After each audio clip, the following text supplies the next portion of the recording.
bien salut tout le monde, c'est WTV97 et on se retrouve aujourd'hui donc pour la critique de Wonder Woman 1984 qui donc à défaut de sortir en cinéma en France est sorti donc sur HBO Max aux États-Unis, donc vous en doutez bien disponible quelque part sur le web, donc quelque part sur le web j'ai regardé Wonder Woman 1984.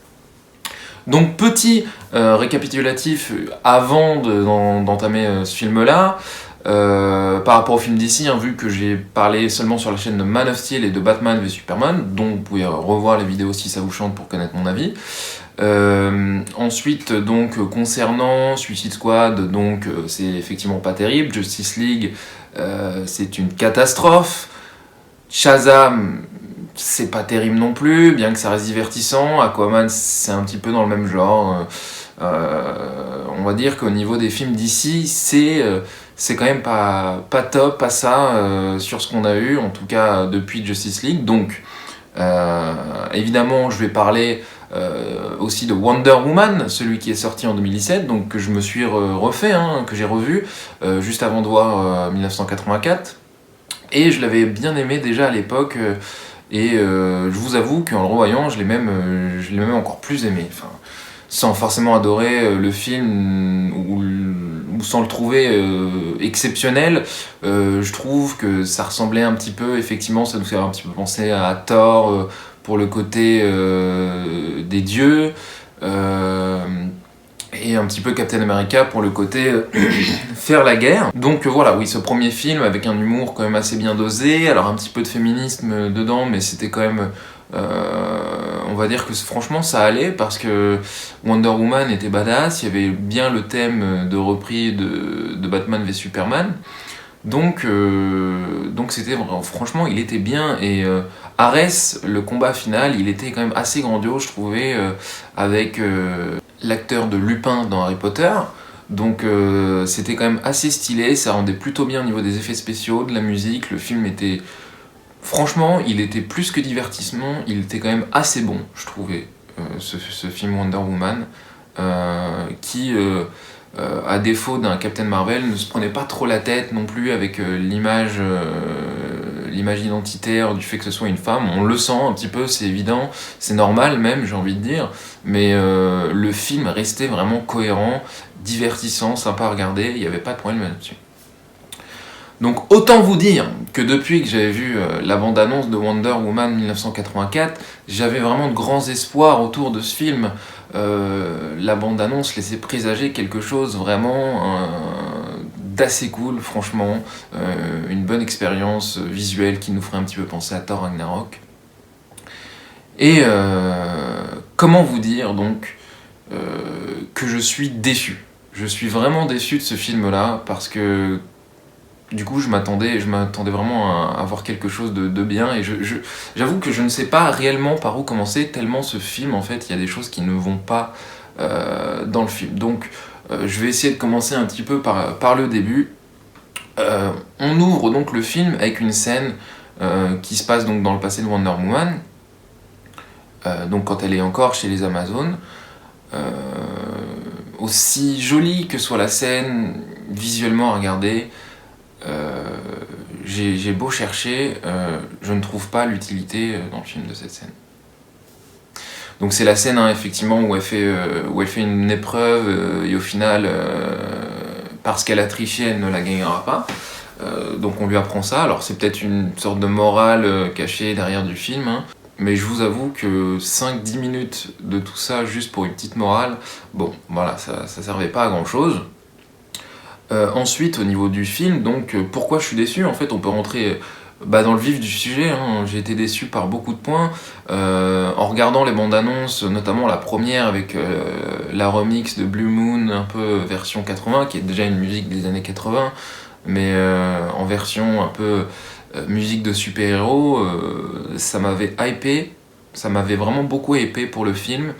Et même d'avoir Pedro Pascal, le fait que ça se passe en 1984, qui justement pouvait faire penser à Thor Ragnarok, qui lui ne se passe pas dans les années 80, mais qui a un petit côté rétro-futuriste qui passait très très bien. ce côté un petit peu qu'on peut retrouver dans American Horror Story 1984, la saison 9 donc de la série, qui n'est pas forcément une série géniale en tout point, mais je vous avoue que cette dernière saison, elle était plutôt bien travaillée au niveau de la nostalgie en fait des années 80. C'était vraiment travaillé, et là au final ça se passe en 1984, mais on n'axe vraiment pas dessus en fait. Alors que c'est quand même le titre du film, et on n'a pas eu le droit réellement à quelques musiques rétro, hein, enfin peut-être une ou deux à la limite, mais on n'a pas du tout travaillé ce côté-là, ou les musiques avec les musiques du style synthwave, justement, qu'on a beaucoup dans Stranger Things, dans American Horror Story 1984, même dans Thor Ragnarok. C'est quelque chose qui s'entretient, et je suis très déçu de la musique parce que c'est Hans Zimmer qui faisait la musique du film, qui composait la musique du film, contrairement au premier film, je sais plus exactement qui c'était, mais dans le premier film, la musique, elle passait très bien, elle reprenait le thème que Hans Zimmer et que Junk XL, le mec qui a fait la musique de Batman v Superman, donc avec Hans Zimmer, ils avaient repris ce thème-là de Wonder Woman dans le premier film. Il est repris là aussi, mais vraiment beaucoup moins épique, et je suis assez déçu de la musique d'Hans Zimmer qui au final a fait un petit peu du Hans Zimmer assez classique, mais franchement c'est assez léger, assez sobre, et je trouve que ça colle pas du tout au ton du film justement qui est censé se passer en 1984. Donc là-dessus, je suis vraiment déçu. Pour terminer, hein, par rapport à la musique, il a également repris à la fin du film une musique, vraiment un thème sorti de Batman v Superman, mais qui n'a pas rapport avec Wonder Woman en fait. Il me semble que quand cette musique-là, elle est dans le film Batman v Superman, ça parle de Batman. Peut-être même un peu de Superman. Je veux dire, c'est centré sur l'un des deux. Il me semble que c'est Batman, mais absolument pas sur Wonder Woman. Donc avoir repris ce thème-là qu'il a fait, donc il s'est pas fait chier. C'est assez étrange. Donc là-dessus, c'est vraiment étonnant à ce niveau-là, au niveau de la musique. Ensuite, donc, si on rentre un petit peu plus dans le film, le scénario, en fait, ça se passe donc en 1984. Donc là aussi, je suis déçu, parce que au final, je m'attendais en fait à ce que même si ça se passe en 1984, je m'attendais à ce que ça se passe après Justice League. Donc, c'est-à-dire que je m'attendais à voir la Wonder Woman d'après Justice League, donc qui aurait fait un voyage dans le temps, qui aurait pu expliquer certaines choses, peut-être en rapport avec la Snyder Cut par exemple, ou les films Flashpoint qu'ils veulent faire, ou les nouveaux Batman, parce qu'on sait pas trop où est-ce que ça va d'ici en ce moment. C'est pour ça que je m'attendais vraiment à une sorte de revirement qui expliquerait certaines choses, qu'ils en profiteraient peut-être pour effacer les films pas très bons de DC, et tout ça en étant, j'ai envie de dire, en connivence avec la Snyder Cut qui va bientôt sortir. Mais non, pas du tout. Donc c'est donc la Wonder Woman de 1984, hein, donc d'avant Justice League. Donc pourquoi pas. Donc c'est vrai que moi je trouve ça bizarre de suivre un petit peu les personnages. Autant le premier, ça se comprend, c'est une origin story, puis on la voit à la fin du film, et au début du film de Wonder Woman, on sait que c'est elle qui va se battre bientôt dans Justice League, et celle qui s'est battue dans Batman v Superman. Donc là non, c'est celle entre le 1 et Justice League en gros. Mais du coup c'est juste une histoire à elle qui se passe en 84. Donc soit, pourquoi pas. Donc j'ai été quand même déçu par rapport à ça en premier lieu. Donc l'histoire se passe, je ne sais plus trop dans quelle ville, mais elle est dans l'anthropologie en fait. Diana Prince, donc Wonder Woman, jouée par Gal Gadot, qui est toujours aussi sublime par ailleurs. Et donc elle travaille en collaboration donc avec d'autres personnes, dont cette meuf qui s'appelle Barbara. Donc je ne sais plus par qui elle est jouée. Elle me fait un peu penser à Michelle Pfeiffer, mais pour son rôle un petit peu de Catwoman. Dans le Batman, le défi, Batman Returns, en anglais je crois, de Tim Burton donc. Elle m'a fait vraiment beaucoup penser à elle. On y reviendra plus tard, mais en tout cas, il y a cette fille-là, Barbara, un petit peu empoté, un petit peu cruche, un petit peu pas nerd, même si elle a des lunettes, je pense qu'on a essayé de lui donner un petit peu ce côté-là. Mais quelqu'un d'un peu très mimi, on va dire, qui a l'air gentil, mais maladroite, et qui travaille aussi là, et en fait il trouve un objet qui semble être un objet d'anthropologie quelconque, qui ne vaut pas grand-chose, c'est ce qu'ils nous disent au début, et au final c'est un objet en fait où lorsque vous faites un vœu, il est exaucé. Et donc là, il y a des problèmes. Là, il y a des problèmes par rapport à ça. On verra tout le long du film, mais il va avoir des problèmes concernant ce truc-là, qui, je trouve, sort vraiment de nulle part. Parce qu'en fait, le problème, c'est que, oui, on pourrait dire, bah oui, mais c'est l'objet, il est comme ça, c'est en lui-même, et c'est ce qui va faire ressortir toute la thématique du film, tout l'enjeu du film. Mais moi, je trouve que ça sort vraiment trop de nulle part. Qu'est-ce qu'il fout là, ce truc-là? Pourquoi personne n'y a touché avant en exauçant leurs vœux? Je veux dire, il y a d'autres personnes qui l'ont trouvé, donc pourquoi d'un coup eux? Et en gros, ça va mener déjà au premier vœu exaucé, donc le vœu que souhaitait Wonder Woman. Donc elle, ce qu'elle voulait, c'est que Steve Trevor, son amour de Seconde Guerre, donc celui qu'on voit dans le premier film Wonder Woman, joué par Chris Pine, donc ressuscite. Donc il ressuscite, mais il ressuscite dans le corps de quelqu'un d'autre. Alors ça déjà, c'est compliqué à savoir comment ça marche, du coup ça veut dire que, au calme, est-ce qu'elle a demandé à ce qu'il soit ressuscité dans le corps de quelqu'un d'autre? Pourquoi dans le corps de quelqu'un d'autre? Pourquoi il apparaît tout simplement pas comme ça? Ensuite, là où on a un problème, c'est qu'au final, donc au début, on voit que c'est quelqu'un d'autre. Ensuite, il a la gueule de Chris Pine, de Steve. Et là, on sait pas trop parce que... Enfin, si on sait, mais moi je trouve ça perturbant en fait. C'est qu'on nous dit qu'en fait, lui, il se voit comme l'humain dans lequel il a pris le corps, que tout le monde le voit comme ça. Mais du coup, Wonder Woman, elle ne le voit pas comme ça. Donc sans doute par l'amour, ou par son vœu, peut-être. Et du coup, nous, on le voit comme ça. Tous en sachant pertinemment que les gens, dans le film, ne le voient pas comme ça. Donc moi, ça me perturbe, ça m'a vraiment perturbé. Dès le début, j'avais un petit peu du mal avec ce concept. Et au final, quand d'autres personnages le voient, comme Cheetah, par exemple, enfin Barbara, qui est encore Barbara au début du film, à un moment donné, le voit, s'en fait un compliment par rapport à sa tenue vestimentaire, et du coup, on a le droit de se demander, est-ce qu'elle voit le beau gosse Chris Pine, ou le mec, le vieux type dans lequel il a pris son corps, dans lequel il a pris place. Donc ça, on sait pas, ça pose vraiment un problème. C'est des petits détails, mais moi ça me chiffonne ce genre de petits trucs, j'ai du mal à rentrer dans le film avec ça. Ensuite, dans le premier film, déjà, je trouvais, même si Steve Trevor, il était marrant dans le premier film, qu'il y avait un petit truc travaillé, je trouvais qu'il y avait certaines longuettes, un petit peu d'amour entre Wonder Woman et Steve Trevor, et là, c'est très long, c'est très très long. On prend beaucoup de temps là-dessus, comme le moment où... Ce moment-là. Comme le moment où ils sont, donc... Ah oui, ce moment-là, ça va pas du tout. Donc, à un moment donné, Steve Trevor, qui est un ancien aviateur, donc, va découvrir un petit peu donc, la vie moderne, le futur, tout simplement, c'est le futur pour lui, 1984.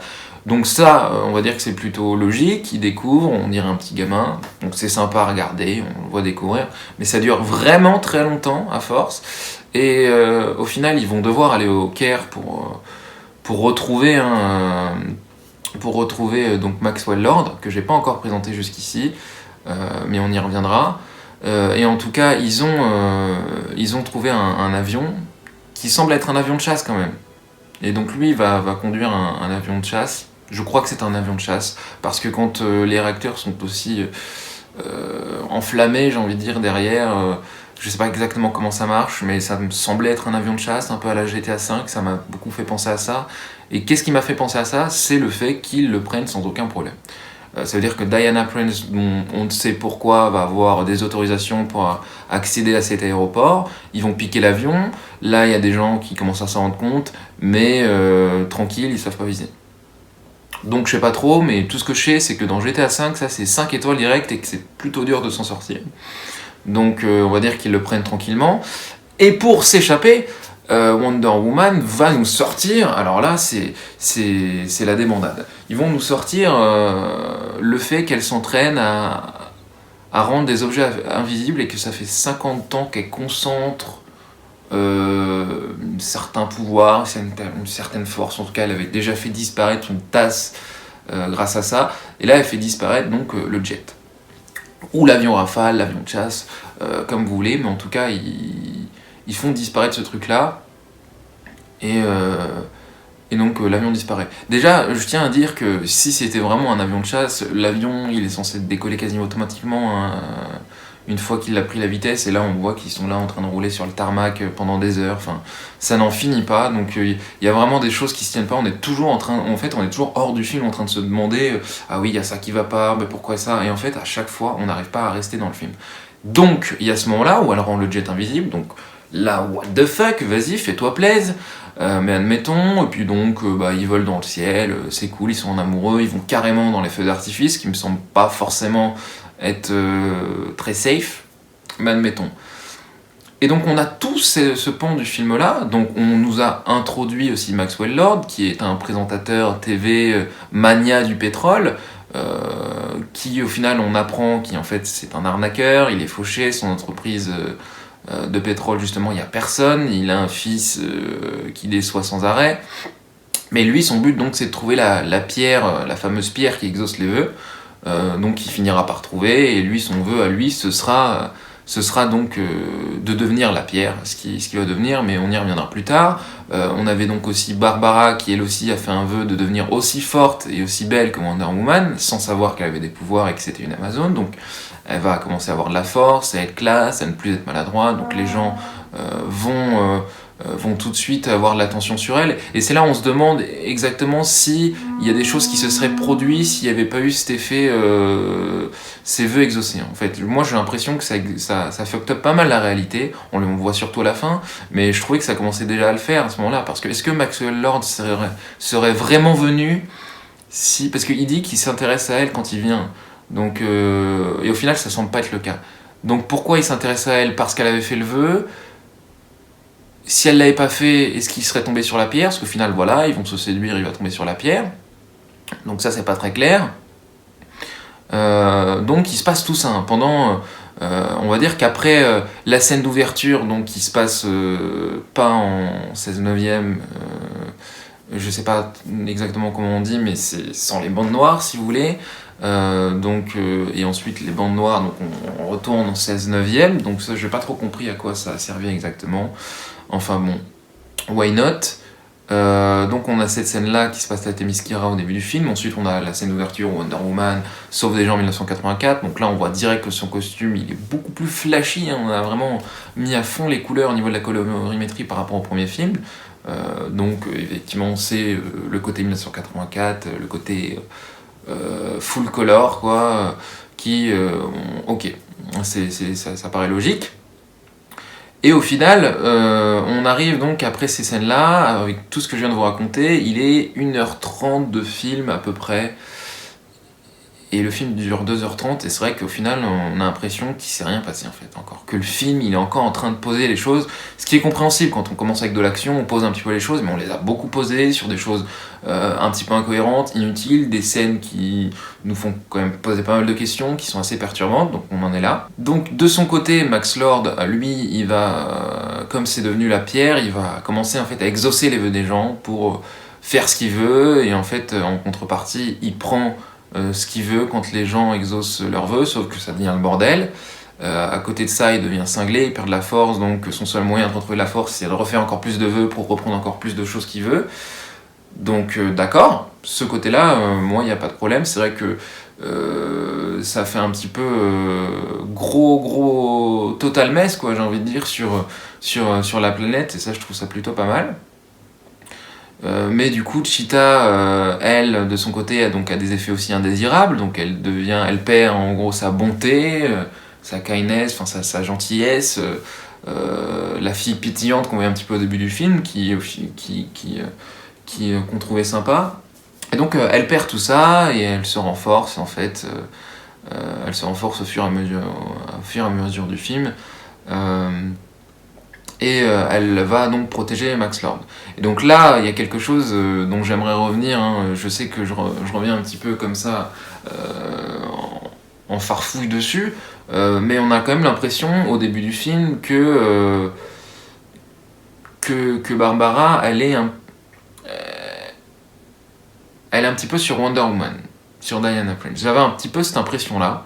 Donc, en me disant que, effectivement, comme le film, c'est réalisé par une femme et que ça reste quand même un film un petit peu féministe, en tout cas beaucoup plus que le premier, hein, parce qu'on voit certaines scènes, donc, par exemple, comme quand Barbara se fait poursuivre dans la rue, se fait agresser, ou même les gens sont sans arrêt en train d'accoster Diana Prince, donc on ressent le message féministe derrière. Donc là, j'ai envie de dire, c'est pas trop. Il n'y a pas de problème là-dessus, je comprends, hein, je comprends le message. C'est quelque chose, effectivement, qui est assez courant aujourd'hui dans la vie, donc je comprends aujourd'hui qu'on ait voulu le mettre en scène dans un film de super-héros, why not? Mais à force, ça fait quand même beaucoup, parce qu'on plus on avance dans le film, plus on a des messages des filles qui parlent entre elles en mode oui, tu es super forte, et ne te laisse pas abattre, enfin ça fait à force ça fait très présent. Mais on va dire que c'est pas encore trop le problème de ce film-là. Mais en tout cas, donc je pensais du fait qu'elle soit lesbienne, que ça puisse rentrer dans un cadre féministe. Et donc au final, j'ai pas, au final, Barbara va avec Maxwell Lord un petit moment. Donc elle va être, lui va le séduire pour avoir la pierre, puis elle, bon bah parce que ça lui fait plaisir. Donc là-dessus, je comprends pas trop. Alors après, peut-être qu'elle est bi, mais ça n'a pas forcément été trop explicité derrière. Donc est-ce que c'est fait exprès? Je pense que oui, peut-être un petit peu pour perdre, donc peut-être pour dire que c'est pas parce qu'elle est attirée par les femmes ou par les hommes qu'elle est forcément lesbienne ou hétéro ou bi, elle peut être ce qu'elle veut. C'est peut-être dans ce message-là. En tout cas, voilà, même si peut-être que je m'avance un peu, mais il y a quand même certains, dans leur dialogue, quand elle parlait un petit peu entre les deux au début, j'avais l'impression qu'il y avait un petit truc, vraiment. Pas trop du côté de Wonder Woman, mais de son côté, si. Donc je pensais qu'il y avait quelque chose là-dessus, donc apparemment non. Bref, le film donc s'est mis en place après tout ça, donc Wonder Woman va devoir renoncer à Steve Trevor pour récupérer ses pouvoirs, parce qu'en fait elle perd ses pouvoirs, c'est ça qui l'a pris, donc au final c'est ce qu'il fallait faire, hein. Mais en même temps on le voyait venir, on le savait que de toute façon il fallait renoncer. Donc à ce moment-là, elle renonce à Steve, mais là on se dit, bon, au final Steve il n'a pas servi à grand chose, bon il a un petit peu aidé au cours du film dans différentes quêtes, mais il n'a pas servi à grand chose, et en plus elle le repère une seconde fois, un petit peu à la manière du premier film, donc ça fait un petit peu redondant par rapport au premier, surtout quand on l'a vu la veille. Donc ça c'était assez redondant, on se dit bon bah pas de bol, hein, elle le repère une deuxième fois, puis on nous refait un petit peu la musique triste qui va derrière, la révolte de Wonder Woman. Donc d'accord, elle va aussi se battre contre Cheetah, qui va évoluer à la fin du film, donc pour avoir la Cheetah qu'on a dans les comics. Et je dois bien vous avouer que les effets sont dégueulasses. Sincèrement, les effets sont dégueulasses sur Cheetah. Autant le corps, on va dire que ça va, mais le visage, j'arrivais pas à reconnaître l'actrice en fait. Et ça me perturbait parce que je me disais, bon, j'aurais bien aimé quand même, au niveau de l'expression, du moins, reconnaître l'actrice. Et je trouvais que c'était très lisse par ici. Non, j'ai pas accroché à la Cheetah de la fin, je l'ai trouvé assez mal faite. Et puis bon, au final, elle est maîtrisée en 2-2, quoi, par Wonder Woman. Concernant aussi les raisons de son évolution, il me semble, là également un petit problème, parce que donc Pedro Pascal, hein, le Mandalorien qui joue Maxwell Lord, exauce des vœux, mais il exauce qu'une fois en fait. Donc, elle avait déjà fait un vœu avec la pierre. Donc, est-ce que ça marche avec la pierre? Elle a le droit de refaire quand c'est plus la pierre et que c'est Maxwell Lord? Je sais pas trop, c'est pas trop expliqué, c'est un petit peu bizarre. En tout cas, elle refait un second vœu et elle devient une prédatrice, puis elle devient ça. Donc, elle aurait pu devenir n'importe quoi. Et c'est vrai que là, pareil, au niveau des vœux, c'est un peu comme ils veulent, quoi. On dit pas clairement la chose, mais ça donne ça. Donc, là aussi. Pourquoi pas, hein, il faut essayer d'admettre les choses, on va dire, par l'absurde. Donc au final, le climax arrive. Donc le climax, c'est quand Maxwell Lord donc, touche tout le monde par satellite en fait, et que ça devient le bordel. C'est la Troisième Guerre mondiale, enfin la guerre froide, hein, et donc la Troisième Guerre mondiale. Et puisqu'on est en 1984, faut pas l'oublier. Donc il y a tout ça, il y a ce climax qui arrive.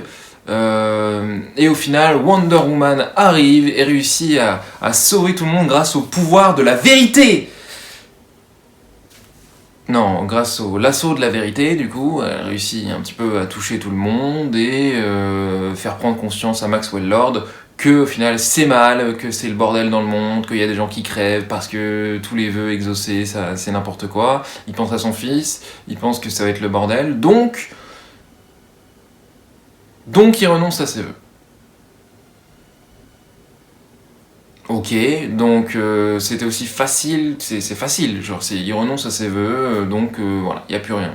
Et donc comme il renonce à ses vœux, tout le monde renonce à ses vœux. Alors ça, est-ce que c'est dit par... est-ce que c'est à cause du lasso la vérité?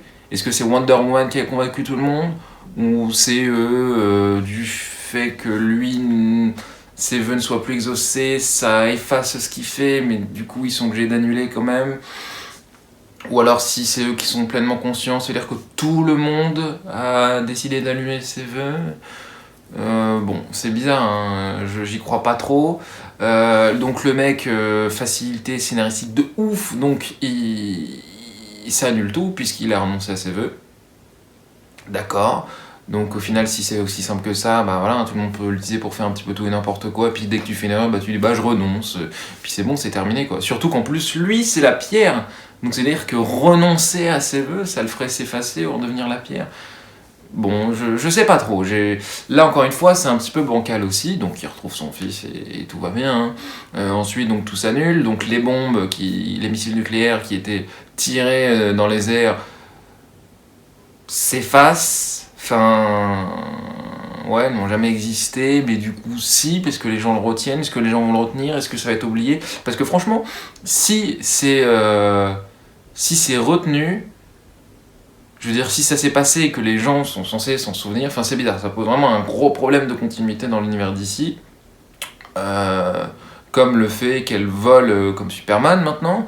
Ce qui n'était pas le cas, hein, je crois, hein. Effectivement, elle faisait des déplacements super rapides dans Batman v Superman, dans Justice League aussi peut-être. J'avoue que je me suis pas amusé à regarder 50 000 fois ce film-là. Mais bon, ok, pourquoi pas. Et ça me fait penser que je dois vous parler des effets spéciaux qui sont dégueulasses quand même, sincèrement. Genre, autant au début, les images sont jolies, les fonds bleus, décors, tout ce que vous voulez, mais j'ai un petit problème. Ouais, quand elle s'accroche au nuage, à la foudre, son lasso de la vérité, c'est un petit peu bizarre. Donc les effets spéciaux plus ce Cheetah que je trouve horrible, ça laisse un petit peu à désirer. Donc est-ce que c'est fait exprès pour rester dans le kitsch des années 80? Si c'est le cas, c'est nul parce que du coup je vois pas trop l'intérêt. C'est comme un film qui est en 2020. Ok pour le rétro, mais pas à fond. Dans ce cas-là, on fait tous des films avec les moyens des années 80 et des années 70, et puis on n'a plus besoin de se faire chier à avoir un bon budget pour plaire aux gens. Non, c'est pas comme ça que ça marche. Donc est-ce que c'est fait exprès? Je sais pas. En tout cas, dans tous les cas, en plus, ça avait même si admettons que c'était un hommage, bah, ça aurait été raté, puisque de toute façon on n'a même pas les musiques des années 80. Donc voilà. Donc à ce moment-là du film, le climax est fini, on a la résolution finale, et là déjà on se dit que par rapport au premier film, j'étais quand même vachement déçu, je m'attendais à un petit peu plus d'action, qu'il y avait quand même beaucoup de choses bancales, que ce soit au niveau des effets spéciaux, mais aussi au niveau du scénario. Et même de la cohérence de l'univers, des personnages, de ce qu'ils font, de ce qu'ils peuvent faire, quoi. J'avais un petit problème avec ça, je me disais quand même que par rapport au premier, il n'y avait pas d'épique en fait, ce qui réussit à DC en fait, tout ce qui est cette dimension épique. Et là on l'avait pas spécialement, sauf peut-être avec Maxwell Lord, mais là encore une fois, il y a beaucoup de gens qui ont dit, j'ai entendu dire que c'était peut-être un peu trop, que ça faisait peut-être un petit peu trop maître du monde. Oui, un peu, mais là aussi, un petit peu côté kitsch. Peut-être que là, ça rentre dans le thème des années 80, je sais pas, encore une fois, on sait pas trop. Mais moi personnellement, je trouvais que c'était la meilleure partie du film, on va dire, hein, le côté Maxwell Lord. C'était peut-être un peu poussé, mais au final, on a envie de voir ce qui se passe avec ce principe de vœu qui au final, c'est pas quelque chose de complètement barré, hein, de penser à prendre les vœux et d'en faire quelque chose. Qu'est-ce qui se passerait si tout le monde exauçait son vœu dans le monde? Bah, on arrive à le voir, et ça, c'est plutôt stylé quand même, on va pas se le cacher, donc ça, c'est un des bons points du film, mais bon. On arrive après le climax quand même globalement déçu, hein, surtout par rapport à ce que je m'attendais. Et là donc on enlève à nouveau les bonnes noires donc pour se retrouver dans un format pas IMAX mais quasiment donc un plein écran donc qui passe lorsque vous regardez le film en 4K, ça passe très bien, c'est très joli.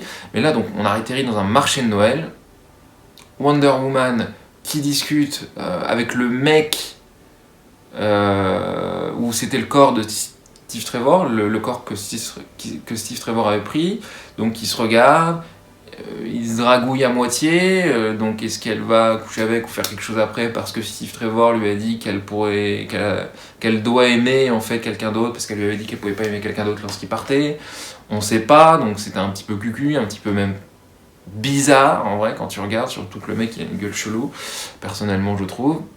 Et puis à ce moment-là, c'est le marché de Noël, la neige tombe, les enfants jouent dans la neige, y a deux blacks qui se tapent dans la main, donc c'est forcément le film, c'est l'amitié, c'est le pouvoir de l'amour, de la vérité. Enfin, c'est ridicule, on sait pas du tout ce que ça a fait là, et quand je regardais cette scène, je me dis mais what the fuck man? Parce que qu'est-ce que ça fout là en fait? C'est quoi cette fin? Et on termine là-dessus. Ok, voilà, donc c'était décevant. Il y a la scène post-générique aussi, donc on voit Linda Carter, qui est l'actrice qui a incarné Wonder Woman dans la série des années 80, si c'est un film, et il me semble que c'est une série.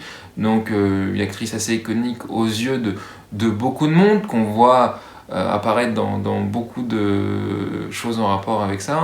On la voit notamment dans la série Supergirl, où elle joue la présidente des États-Unis, bien que ce soit au final un alien, enfin bon, admettons.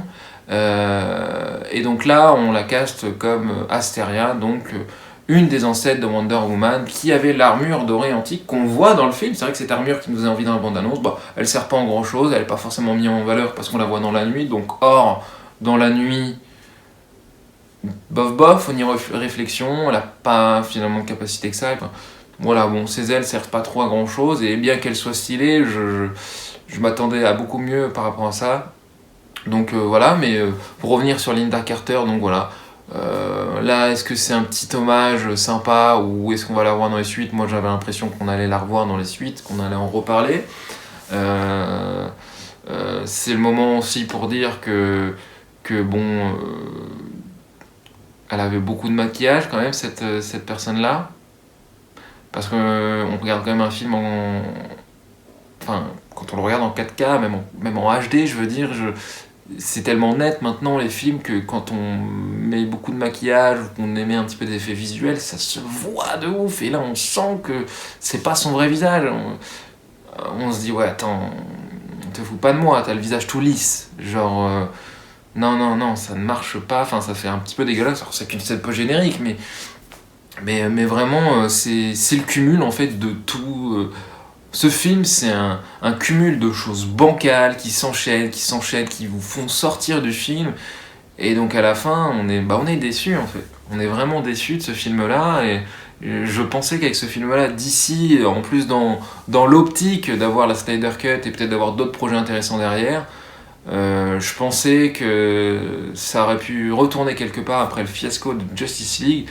Et puis bon, bah là, ils nous refont un film très décevant. Là, en plus, c'est Wonder Woman, ça veut dire qu'ils commencent vraiment un petit peu à chier un petit peu chacun de leurs héros. Donc c'est franchement dommage, je suis déçu. J'ai peut-être pas tout dit, pas tout pensé dans cette vidéo, hein, où vraiment je sors un petit peu mon avis à chaud, même si je l'ai vu hier soir, mais c'est en tout cas le ressenti que j'ai eu et je trouvais ça assez surprenant en fait. Que le film soit aussi décevant, je m'y attendais pas réellement. Donc maintenant on va voir ce que donne la Snyder Cut. Mais sincèrement, hein, quand on voit qu'on a des Jokers qui ne sont pas les mêmes Jokers que celui de Justice League, enfin de Suicide Squad. Ensuite, on a aussi Bird of Prey, hein, dont j'ai pas parlé au début, qui est plutôt pas mal d'ailleurs, en vrai, hein, qui passe un petit peu dans ce qu'il est, il se prend pas trop la tête. C'est un film qui reste cohérent. Mais voilà, on a ce film-là. Ensuite, on a un nouveau Batman, un nouveau Joker. Peut-être un nouveau Flash, encore un nouveau Batman dans Flashpoint qui serait joué par l'acteur de Negan, qui serait donc Thomas Wayne. Enfin, il y a beaucoup toujours de rumeurs qui vont dans un sens, dans un autre, et au final, on sait pas trop ce qu'ils font, on sait pas trop où est-ce que ça va d'ici Comics au niveau des films. Pareil, hein, ça veut dire que, admettons qu'il y a un semblant d'homogénéité dans cet univers-là. Dans quel ordre on va se mater les films, quel film on va mater, parce qu'il y en a d'autres qui seront peut-être effacés. Enfin, c'est un bordel sans nom, sincèrement. Autant le MCU, il est un petit peu aseptisé. Le DCEU, c'est n'importe quoi. Et donc là, le Wonder Woman 1984 n'arrange pas du tout les choses. Donc je crains malheureusement que ça devienne de pire en pire, et même si j'attends beaucoup de la Snyder Cut, sincèrement je pense qu'il y aura quand même des problèmes dans ce film là et qui vont pas du tout arranger, parce qu'au final Wonder Woman 1984 avec, je sais pas moi, un voyage dans le temps ou quelque chose dans le genre, ou dans une réalité alternative, aurait pu peut-être expliquer, dériver vers de nouveaux concepts d'ici qui prendraient un petit peu à revers aussi Marvel concernant tout ce qui est univers parallèle. Ça aurait pu être pas mal, mais non, bon, bah, du coup c'est une histoire de Wonder Woman comme ça qui n'a pas l'air d'avoir été retenue par tout le monde. On sait pas trop quelle incidence ça a sur l'univers. Si ça en a un, c'est pas cohérent. Si ça en a pas, ça n'aura donc servi à rien. Donc ouais, j'ai un petit peu du mal avec ça. En tout cas, je vous conseille quand même d'aller le voir, ne serait-ce que par divertissement, mais il faut pas trop réfléchir durant le film à ce qui est cohérent ou non. Donc franchement, bon point, Maxwell Lord, on va dire, bien qu'effectivement il y a un petit peu de surjeu de la part d'à peu près tous les acteurs du film, mais globalement ça se tient. Et après, ouais, voilà, c'est tout le reste hein, qui ne va pas, sans être une cata, mais on dirait qu'elle s'est vraiment emmêlé les pinceaux, la réalisatrice, là-dedans. Et c'est quand même un petit peu dommage, parce qu'il y avait, je pense, Wonder Woman, c'était celle encore qui avait un petit peu d'estime dans cet univers-là, des films en tout cas. Et là, ouais, elle est un petit peu ridicule quand même. On la sent très très un message très féministe quand même derrière, ou pas que féministe, mais le pouvoir de l'amour, de l'amitié. Je trouvais ça un peu ridicule, ça nous enlève un petit peu le côté épique, le côté guerrière qu'elle avait dans le premier. Donc ne serait-ce que par rapport à ça, je suis dubitatif sur ce film, et donc ne serait-ce aussi que par rapport à tous les points que j'ai évoqués dans cette vidéo. Donc voilà, on verra bien ce qu'il en est.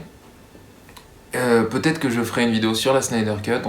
En tout cas, voilà, je vous souhaite de passer une bonne fin de journée, une bonne fin de soirée si c'est le cas, et on se retrouve bientôt pour une nouvelle vidéo. Salut!